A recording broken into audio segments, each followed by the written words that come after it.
Hi! About 2 weeks ago, I underwent liver surgery to remove 3 metastases. The operation was led by Professor Majno and his team. A couple of days earlier, I had the chance to interview him and ask him questions around the liver and the surgery itself. So for example, what's the liver and what is its function? Is it true that it grows back if you cut it? And if yes, how long does it take? Liver surgery is quite a complex and long one. What does a surgeon think about during those long hours? And what does he do if he needs to pee? How important is the relationship between the patient and the surgeon? If you want to have the answer to these and many more questions, watch the video. It's quite a long one, but I promise you, very interesting. So if you stay with me until the end, you will learn many things and you will also have some fun. If you want to help me grow the channel, subscribe by clicking the button here below and activating the little bell that will notify you when I publish a new video. So shall we start? Let's go. I'm Pietro Majno, I'm a liver surgeon, and I've trained with liver and transplant surgery for now 30 years, and I've come here in Ticino 2 years ago. I'm the head of surgery of the Ospedaliero Cantonale. Could you briefly describe my case? You have colon cancer with 3 synchronous liver metastases, mainly in the right side of the liver. The liver is not one single organ, it's in fact 2 organs that look single, but in fact there is a right liver and a left liver, and your metastases are one in the lower side of the right liver, the other 2 are in the middle between the right and the left. The liver is probably the organ that is most affected by metastasis. Yes. Following colon cancer. Why is that? Because the blood from the intestine, from the bowel, goes away from the bowel into the liver. That is the main factory, the big engine that processes all that. And so all the blood is filtered by the liver, and cells that detach from the tumor in the colon go and nest into the liver. And this is, in fact, quite a good thing, because in the liver they stop, and we can resect these nodules, the metastases, in a way that we can eradicate the tumor. I've learned that to properly eradicate the tumor, one needs to resect the metastasis. Is that true? And are there methods to heal from liver metastasis? Resecting the metastasis is the best, is the gold standard, because we can take them away and check with the pathologist that we've taken them away completely. Then we can check whether they respond to chemotherapy or they have responded to chemotherapy or not, and the pattern of invasion that is important for the outcome. But in fact, there are other ways to control the growth of metastasis that do not involve surgery, open surgery. We can burn them with an electric needle. It's called a thermoablation, because the needle heats the metastasis and kills it. Then there is radiotherapy that can be given, either from an external source of X-rays, or internal radiotherapy with radioactive beads, which have a very small penetrance but very strong power locally, and they can irradiate the tumor from inside. And we choose each one of these methods according to the pattern of the disease, to the health of the patient, to the location of the metastasis, their site. We personalize the treatment. The liver grows back. Can you say something about how it grows, how long it takes? Yes, it's a fantastic organ, the liver, because it grows back. Why does it do so? Because the liver is, as the main filter, is one of the main targets of poisons. And animals eat lots of rubbish and poisons, and the liver cells die and regrowth. And this mechanism has probably been very important in evolution. And in fact, the more rubbish an animal eats, the bigger the liver is. Hyenas have huge livers compared to deers or vegetarian animals that have a much smaller livers. But in fact, we use this faculty of the liver to die and regenerate to operate on the liver. and it is a function of the amount of blood that goes through the liver. And if you cut away half of the liver, the whole blood that goes through the other half, and in a short while, in short is about 2 weeks, 90% of the mass is restored. Of the mass, not necessarily the function. The function takes a bit longer to become normal, but the mass is very quick. And the anatomy, of course, changes, but it's like pruning a tree. When you prune a tree, the amount of foliage is the same, but the anatomy of the tree has changed, and this is actually the same in the liver.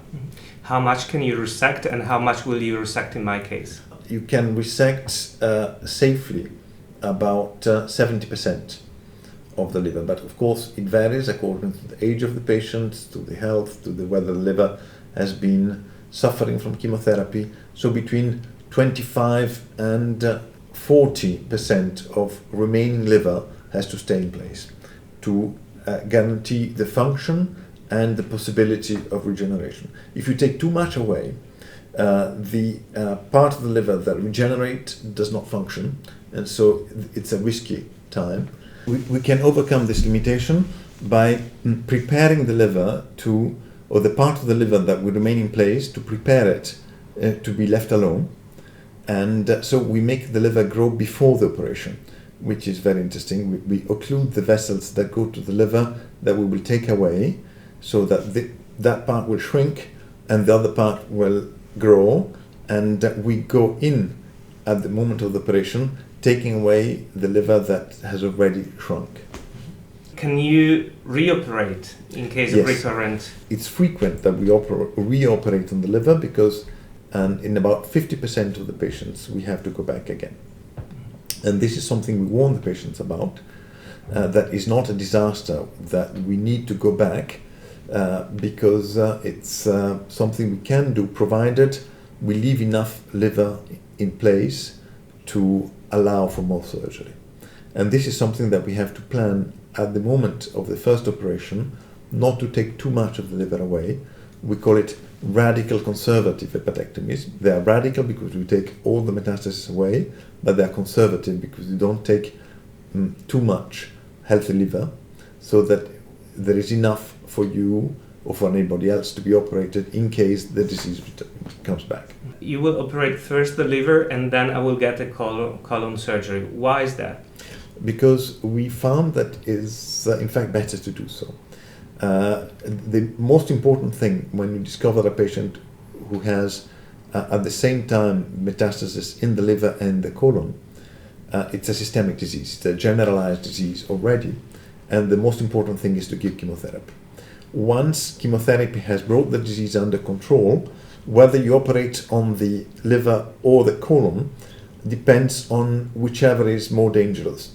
And in fact, the liver is a more dangerous, liver metastases are a more dangerous condition than the problem in the colon, and not more dangerous for the operation, but more dangerous for your life. And doing the most important part first allows to do calmly the last one, and having put behind the possibility of problems that could delay the final operation. If you operate on the colon and you have an infection from the operation on the colon, there's a time when we can't do the chemotherapy and the liver metastasis will grow outside the possibility of us to operate on them. This is not the case for the colon. We published on this, and it was a bit of a revolution in the paradigm, but in fact it's very sensible, and people have adopted it vastly worldwide. How long will my surgery be, and what you do, what you think about during surgery? Do you take breaks? How does it work? The surgery will be probably 6 hours long. The liver part will be 3-4 hours. In fact, we are not very fast as liver surgeons. Most liver surgeons that operate well operate slowly, precisely, meticulously, with magnifying loops, and that part will last, in your case, in the region of 2 hours, 3 hours, if you do well all the 3 metastases. The liver is like a sponge with lots of blood, and not to lose blood, which is important for you, you have to be very precise. So what do you do if you need to pee during such a long surgery? We stop. But in fact, we are selected to be able to stand for a long time. But we always operate as a team with pilot and co-pilot, instructor and pupil. And of course, if you operate as a team, you can just go away for a while, have a rest, go to eat something. How important is the human relationship between the surgeon and the patient? It's very important when we meet each other and decide which kind of treatment is the best for you. You have to have confidence in me, and I have to trust that you will stand the treatment and keep the trust for the whole process in case there are complications, in case things are not the way they should go. But when we operate, the technical part of the operation, at least for me, it's completely technical. I concentrate on what I have to do on this particular blood vessel, on this particular bile duct. And I don't think of you as a human being while I do this technical part. I find it quite reassuring and relaxing that it is like that. Mm-hmm. There is no psychological pressure other than doing as well as possible what we have to do from a technical point of view. What about the post-op? Then it becomes important again.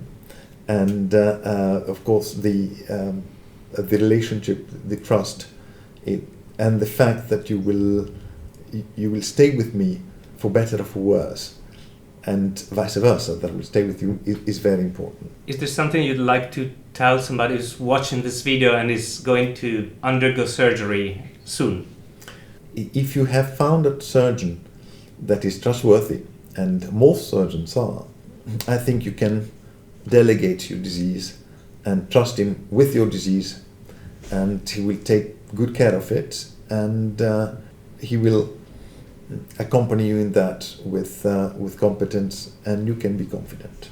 My blog and channel is called Tumor with Humor. So what do you think about this approach, and is there something funny in your career that you can tell us about? I think humor is extremely important. During the operation, humor is part. I mean, of course, not when things are in really hot. In that part, you're extremely concentrated. But otherwise, there is a part of the operation which is quite routine. And although your attention is devoted to it, you can lighten the atmosphere a little bit. And I think humor in general in life is extremely important. And it helps to stay alive longer. On the things that were told me with humor, yes, I operate with magnifying glasses, and that widen what I see 4 times or 2.5 times. And one of my teachers who taught me that said, yes, they're great, but please take them away if you go to the toilet. You're very sensitive to the environmental matters. Is there any connection? I think as a surgeon, I have to deal with limits, with boundaries. And if I do my job outside the boundaries of safety, you would not be happy with me. And I think we have to use exactly the same approach in the environment. Humanity has to operate within boundaries. Otherwise, it's not safe operating limits. And unfortunately, humanity is well out the safe operating limits that you ask me to respect when I operate on you. So it's completely coherent. Is there a question I should have asked you and I didn't? Yes, I think one thing. We share the fact that we have children. My wife had a cancer, unfortunately, my first wife, and we could not defeat it. And I remember the time when I brought my children to see my wife after the operation she had. And this is a very intense moment. And I would prepare this moment with you when they come to see you. And for me, I think I brought them a little bit too early, and I was overwhelmed by the emotion, by the intensity of the moment.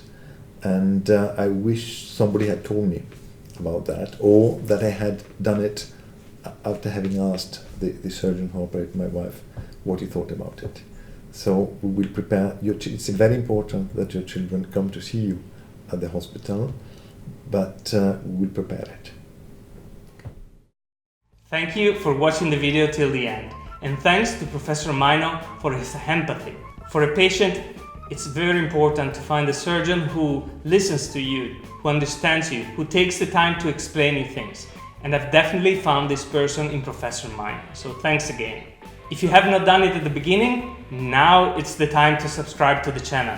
Click here below, like it, comment, and share it with your friends. Until next video, rock and roll!